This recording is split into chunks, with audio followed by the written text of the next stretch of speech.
Welcome to the Underhive Workshop. I am Goblin King, and in the next couple of episodes, we're going to take a little bit of a break from Bloody Road to Mordheim. We're going to take a little bit of a break from the Urban Warzone series, and we're going to focus on making full table terrain for tournament play. I'm going to be using the WTC standard rules from 8th edition, a lot of tournaments, kind of like having a wealth of terrain.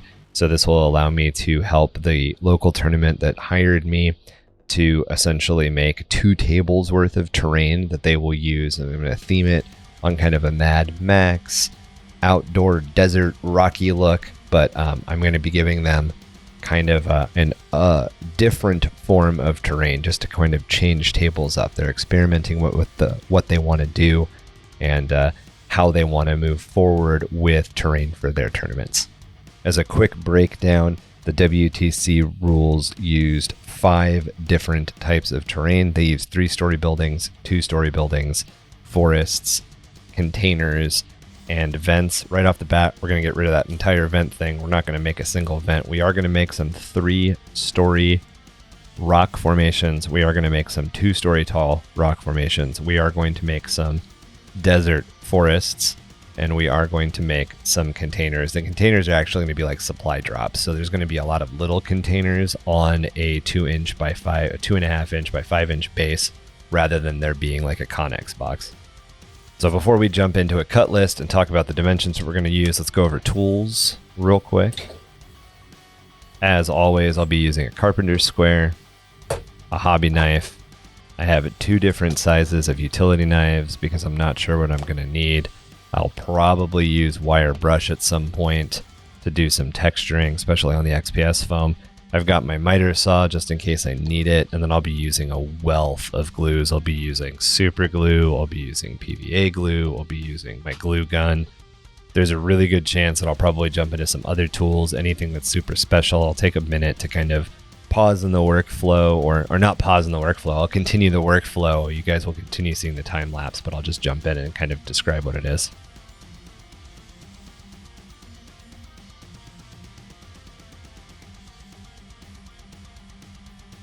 As far as materials go, the majority of the materials that I'm going to be using are going to be foam core. This is a new type of foam core that I'm just starting to experiment with. It's somewhere between the like $2 Michaels presentation foam core that you might get for like a science fair project and Gator board. So we'll see how it works out. It was recommended to me as a buy based on my buying habits for craft stuff. So it's apparently a craft ready or art ready foam core. So I'm going to experiment with it, see how I like it. They come in 20 by 30 sheets. I got like 20 of them for relatively cheap. I'll drop a link down in the notes like I normally do, but I'm going to experiment with this stuff for the first time. The other major components that I'm going to be using are going to be XPS foam. And then I'm going to be using both crushed coral and sand as a basing material. And I'll get a little bit more into crushed coral and sand when I get there. Because I'm kind of going to try to tell a story as I go through this, I'll probably pull almost every single material and almost every single kind of saved little plastic bit or whatever that I have in my collection as I start sort of telling the story. And as we get to each individual piece and as I actually develop them, we'll talk about them. The other big thing that I'm going to do is I'm going to be using a lot of 3D printed pieces. Now, I'm going to use 3D printed pieces because I have a very definite concept in mind, but there are a lot of other options that you can do when you're doing something like this if you don't have access to a 3D printer. One of the best ones is to find some sort of little trees. That's actually going to be one of the things that I'm going to do that isn't going to be XPS foam, is I'm going to make some forests. So these are little holiday trees that I picked up at Michael's. They come in a huge set. You get a bunch of the little ones, and then they get all the way up to these like truly massive ones. I think there's even ones that are bigger than this. But they're great for Warhammer. They're great for wargaming. They're great for tabletop role-playing. You can usually pick them up at Michael's around Christmas time. I want to say the pack of them is like $14.99, but they're almost always on sale. The other places that I've seen materials like this are at the dollar store, Dollar General, Dollar tree style places usually have something like this. Another good thing, another good resource for little bits like that, if you don't want to like kind of go all out and buy the fake trees and stuff that Michael's and different hobby stores do sell and that train stores will sell, you can pick up those really big like plastic army men kits, and they almost always have little trees and stuff in them. And those little palm trees, they look pretty fake until you paint them. After you paint them, they look pretty good. Don't feel that you have to find the 3D prints that I used and you have to print out the 3D prints that I used. If you've got some crazy idea, go to the dollar store and buy a bunch of those really cool skulls, and you want to make, oh, this forest is just a bunch of different size skulls. Do it. It really kind of depends on what you want to do and what story you want to tell. I'm telling a very specific desert story, so I'm going to use some very specific desert pieces that I found. Anyway, the first thing I'm going to do is I'm going to lay out all of my cuts on this 20-inch by 30-inch piece. I'm going to mark out everything, and I'm going to cut everything as far as my bases go. My hope is that I can get most of them out of one, but I'll probably honestly have to use two. To give you guys an idea, I am going to cut 4 pieces at 10-inch by 6-inch. And the reason I'm going to do this, even though the terrain on WTC is 9-inch by 5-inch, is because I want to bevel my edges. So after I cut it, I'll measure in an inch, and then I'll use my hobby knife to kind of cut a ragged, organic shape into the edge the way that I did in Scatter Terrain 101. And that's just so that when it's placed down on the table, it doesn't stand out like it's on a city block. When you're working on terrain that's going to go on either a city fight board or a game like Mordenheim's board, it doesn't matter if you have straight edges or 90-degree edges, because you're building, it's a city block. So it makes sense that there would be like a hard sidewalk or a hard whatever to it.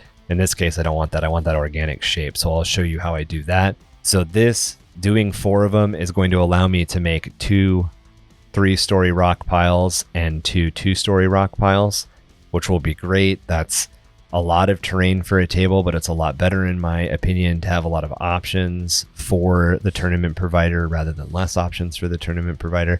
The next pieces that I'm going to cut are going to be those forests. Those forests I am going to cut at 9-inch by 5-inch, and then I'm going to bevel the 9-inch by 5-inch. And that's because if the model is touching any part of that, it's going to be in the terrain. This I'm doing specifically because I know I'm going to cut off a bunch of that excess, and then it's going to end up being a lot closer to that 9-inch by 5-inch. These 9-inch by 5-inch forests are going to be exact and then beveled kind of a little bit more perfectly because of what they represent. As long as you're touching that piece, you're in that forest, you're obscured. So I'll be cutting 4 of those. Again, it's just getting a little bit extra in case the tournament provider wants to really densely pack a table. And then I'm going to be cutting 4 5-inch by 2.5-inch bases. And this is a little bit of a separation because generally speaking with WTC, you're going to make a Connex box. We've got a tutorial on a Connex box already. Connex box is going to be 5 inches long, 2 inches high, and 2 inches wide. I'm not making Connex boxes. I'm making like supply drops. So I'm going to cut these bases out, and then I'm going to use some 3D printed pieces to kind of decorate them so they look like a supply drop. The other thing that you could do is that you could put a bunch of the GW barrels on there, or you could use any sort of round object to make some barrels, all sorts of really cool stuff that you can do to kind of kit these out. The most important thing is to get all of my bases cut out, get all of my bases laid to the side, make sure that I have all the material that I need, and then step into making the XPS rock formation. So that'll be a lot of the focus of these next couple of episodes. I'll be dipping into the 3D printed elements and a couple of other things just to show you how I do little extra details and how I tell the story that I'm going to tell.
All right, so after I cut out all of my different template pieces, I'm going to set them to the side, and I'm going to start off with a 9-inch by 7-inch, 9-inch by 5-inch, even though I labeled them 9-inch by 7-inch. I'm going to start out with one of these 9-inch by 5-inch forest pieces.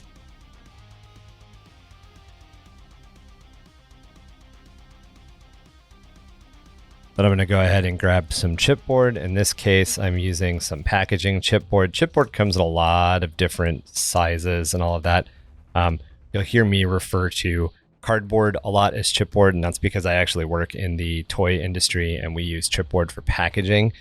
Any of this sort of cardboard stuff is called chipboard. It gets a lot thicker. It gets a lot meatier. You can get it where it's almost more like a clipboard material or something like that. It's still the same sort of stuff. It's still all called chipboard, but I mean these cardboard boxes. This is a cereal box. I'm just going to go ahead and lay out these 3D printed pieces that I've got on it and trace them out. It's going to give me a rough shape that I'm then going to be able to hot glue these various formations to. Once they're glued down a little bit, I'll work in, see whether or not I can't get a little bit more hot glue under a couple of different places, but I'll do a lot of my build up with texturing later with sand and crushed coral.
Once those are done, I'm going to trace them out on this board.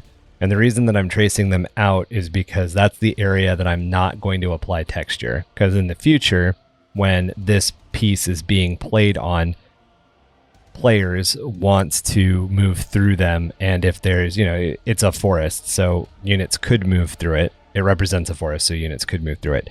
So to make it easier for a tank or a large skimmer or something like that, I basically make these removable so they can be picked up, and then there's a little void left over. So once those areas are traced out, I'm going to set these guys to the side. I'm going to bevel my edges. I'm going to bevel and round my edges. Now, stereotypically, forests are 9-inch by 5-inch. That's how much area they obscure. And I am technically knocking a little bit off of these corners by rounding them, but I'm not really knocking that much off. It's not going to save your base. If your base is within a couple of centimeters, it's going to be pretty obvious that it's in the forest. Plus, terrain rules change all the time. Sometimes in the past, if you were within ½ inch to an inch of a forest or a piece of terrain, you were considered in it. So it's not really worth, in my mind, really worrying about it.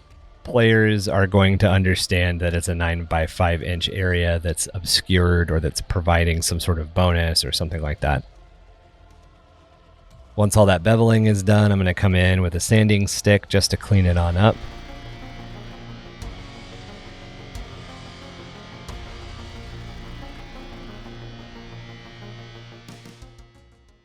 And then I am going to mix back and forth between using PVA glue and using Mod Podge to basically paint in areas that I want to put texture. I'm going to go back and forth with both of them. Mod Podge dries a bit faster, so it's kind of one of those, I want this down now. I know that I'm going to do a little bit here, a little bit here. I know I want to immediately build it up. And then I'm just going to basically go back and forth, back and forth, back and forth until I get the build up to where I want it. I'm going to constantly fit in these two little tree pieces as I'm doing it to make sure that they're where I want them. I'm also going to texture more around the base of the trees. Now, I'm going to go back and forth between crushed coral, which has a couple of different consistencies in itself, and sand itself, and that's just basically to give me a couple of different heights, a couple of different things.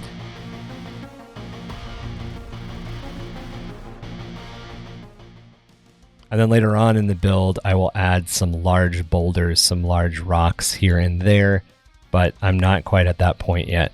So I'll just keep going back and forth, applying various textures, building it up.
Making sure that my two trees sit inside, and I will get to a point where I'm nice and happy. I've got the layout I want.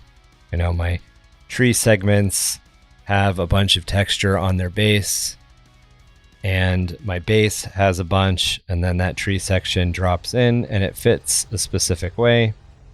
The other thing I'm going to do is, as soon as everything on the top is nice and dry, I'm actually going to paint the bottom of the chipboard with Mod Podge, because that's going to give it a lot more rigidity. Right now, a lot of that cardboard is going to be soaking up some of the moisture in the PVA glue, which isn't ideal, but it's not really hurting anything. I also don't necessarily want these to be 100% rigid as I'm working with them, because I'm going to be going back and forth and doing lots of little changes. So I want a lot of working time. When I'm done, I'll have a nice little forest. And as I've been doing this, I've been doing it with 3D printed parts, but you don't have to use 3D printed parts. You can buy trees off of Amazon. You can get a pack of like 36 or so trees off of Amazon in varying heights for not that much money. I'll drop a link down in the description. The other thing that you can do that I've done in the past is I've gone to like Petco's or PetSmarts, and I've gone to their aquarium section and I've bought their like clearance item vegetation goes stuff, you know, that your fish can hide in. I've bought gobs of that stuff and just kind of put it to the side. You could also use a foam cone if you wanted to and glue foam moss all over it. So you want some variation in your forest. You want your trees to be at least like 4.5 inches taller. So you can obviously make taller ones. And the idea being that foot troops aren't going to necessarily be able to see over the top, but obviously your knights and stuff are. Now, if you're doing something crazy, or if you're working in a primeval forest setting for Dungeons and Dragons, or primeval forest setting for like Age of Sigmar or Frostgrave, I have a tendency to default to Warhammer 40k when I'm trying to explain different terrain pieces, but you can always make much, much bigger trees. And, you know, depending on the narrative needs of your battles, if you're doing a narrative campaign or something in Warhammer 40k, you could also make trees that are blocking line of sight as far as large vehicles like Titans and stuff go. And that'll wrap it up for the first part of this build. I'll definitely be doing another forest here in part 2 of the build, as well as starting to lay out some of those rocks. I've got all of my other pieces over here all set and ready to go, but I wanted to go ahead and make sure that I was kind of trying to get you guys content as I was doing this larger build, and that it was bite-sized and doable, not kind of overwhelming and like a 6-hour episode. So I think that'll wrap it up for part 1. There'll be some painting in this little bit of a mini series. There'll definitely be other pieces in this mini series. And if you have any questions as to how or why I'm building it, go ahead down there in the comments and ask. You can also join us on Discord to ask questions of me in a little bit more real time. I usually leave links to everything, including our email addresses, our Discord, our podcast, and everything down there in the description. As I mentioned earlier, this is a multi-part build doing a desert-themed table for tournament play, inspired by Mad Max and some of the other post-apocalyptic desert fiction and media that's out there. With that in mind, there'll be a lot of junk builds and shanty builds and things that are part of this that kind of allow units to hide behind them, barricades that are built out of the rough and tumble leftovers of either a crashed starship or the society that may have existed beforehand. I'll be taking some extra time when I do those additions to the rock formation so you guys get a good idea of how I go about building that sort of stuff, and you can take it to your Stargrave or your Zone Raiders or your 40k or your Necromunda tables if you need that Ash Waste look, or if you need that post-apocalyptic look or anything like that. We'll definitely be going over how to use different materials to push that shanty town, that scrounged, scavenged, and rebuilt aesthetic. Thank you very much for joining me for part 1 of this desert terrain build here at the Underhive Workshop. I realize it's a departure from our Bloody Road to Mordenheim and Urban Warzone series, and I am getting back to those. They're just on hold while I finish up this commission job. Please like and subscribe. I hope you enjoyed this build, and please join me in the future as we continue to build awesome worlds.